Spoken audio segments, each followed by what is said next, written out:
The lights in the bathroom were brutal. He just stepped away from the most electric first date of his life, laughing, vibing, feeling unstoppable when he caught his reflection. His eyes were destroyed, bright red, veins glowing like a road map. She was waiting outside. In that moment, his stomach fell through the floor, because no matter how chill he felt, his eyes were screaming the truth. So why does this happen every single time? If you've ever wondered why weed turns your eyes red, even with edibles, not just smoking, you're about to get the clear, unsugar-coated scientific answer. No hype, no promotion, just the straight biology of what's happening inside your eyes. Stay with me.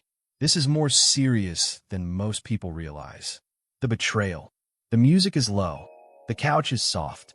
That second hit just landed perfectly. For a few glorious minutes, everything feels right. Your thoughts slow down.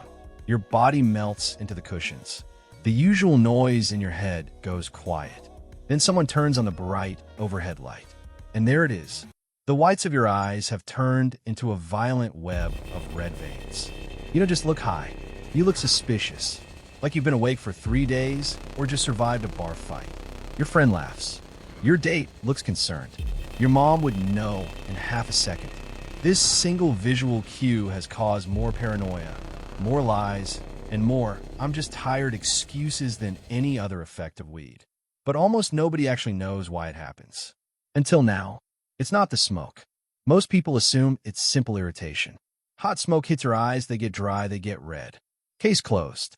But that theory collapses the moment you remove the smoke entirely. People who eat strong edibles or use tinctures, zero smoke involved, still develop the same pronounced red eyes hours later. The redness follows the THC, not the method of delivery. To be precise, smoke can add a layer of minor surface irritation on top. But the deep, widespread redness, the kind that gives you away, that isn't coming from what touched your eyes. It's coming from what entered your bloodstream. So if it's not primarily irritation, what is actually driving this? It's your biology. And it starts the second THC enters your system. This is where the story gets strange. The system that was waiting. In the early 1990s, scientists studying cannabis made a discovery that had nothing to do with getting high and everything to do with how the human body regulates itself. Between 1990 and 1993, researchers identified and cloned 2 types of cannabinoid receptors, CB1 and CB2, embedded throughout your brain, organs, immune system, and eyes. Shortly after, in 1992, they discovered that your body produces its own natural compounds specifically designed to activate these receptors. These compounds are called endocannabinoids. The most studied one is named anandamide, a word drawn from the Sanskrit term for bliss. This entire network is called the endocannabinoid system. It evolved for your body's own regulation, mood, memory, pain, appetite, and cardiovascular function. It was never built for cannabis. But here's the biochemical coincidence that changes everything. THC is shaped almost identically to anandamide at the molecular level. It fits into the same CB1 and CB2 receptors, like a counterfeit key that works in a lock it was never made for. When THC occupies those receptors, it doesn't just produce a high. It starts overriding physical functions that your body normally controls on its own. And one of the first places you see that interference is the most visible part of your body. The pressure drop. Here's what actually happens. THC binds to CB1 and CB2 receptors in and around your eyes and blood vessels. This triggers 2 measurable responses at once. First, it causes vasodilation. The tiny blood vessels in the conjunctiva, the clear membrane covering the white of your eye, widen.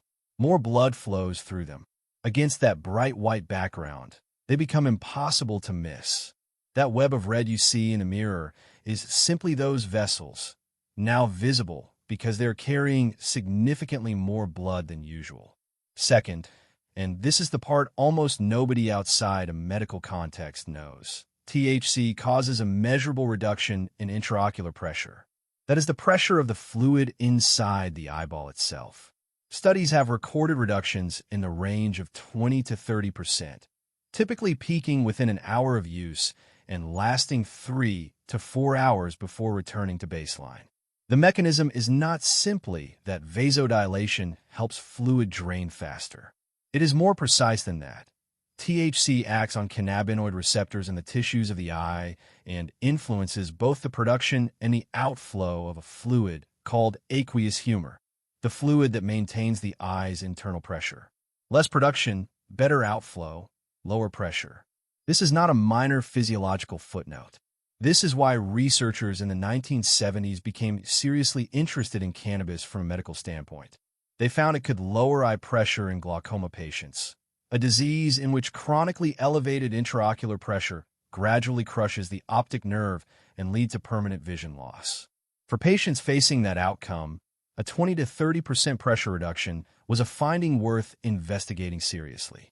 So those bloodshot eyes people spend so much energy hiding, they're the visible signal of a real, measurable physiological change happening inside the eye. The same change that put cannabis on the radar of ophthalmology researchers decades ago. That is scientifically significant. What the science actually shows. Here is what the research actually tells us. The endocannabinoid system is real, ancient, and present in nearly every vertebrate species studied. It predates cannabis use by an enormous margin. It regulates pain, inflammation, appetite, mood, and cardiovascular function. It does not need cannabis to function. It runs continuously on your body's own compounds. When THC enters the system, it binds to receptors that were built for something else. The effects, vasodilation, pressure changes, altered neurotransmitter activity, are the result of an external compound interacting with a system your body normally regulates itself. The glaucoma research from the 1970s onward is legitimate and worth understanding clearly. Cannabis does lower intraocular pressure. That finding has been replicated across multiple studies. However, it has not become a standard clinical treatment for a specific and important reason. The pressure-lowering effect lasts only 3 to 4 hours. Medical research into cannabinoids and eye health continues, but is focused on isolated compounds. Red eyes, then, are not a badge of honor. They are measurable physiological evidence that an external compound has temporarily altered how your blood vessels, your eye pressure, and your body's own chemical signaling are functioning. Next time you look in the mirror and see those red eyes looking back at you, you now know exactly what you're seeing. Not smoke irritation, not a random reaction. You're seeing vasodilation. You're seeing intraocular pressure changes. You're seeing the visible output of THC occupying receptors that your body built for its own compounds, and your vascular system responding accordingly. Red eyes aren't glamorous. They're your body's chemistry made visible. And now you understand exactly what that chemistry is doing and why. That's what science does. It replaces assumptions with accurate information and lets you decide what to do with it. If this video gave you a clearer picture of something you thought you already understood, hit subscribe. There's a lot more biology hiding behind things that look simple on the surface.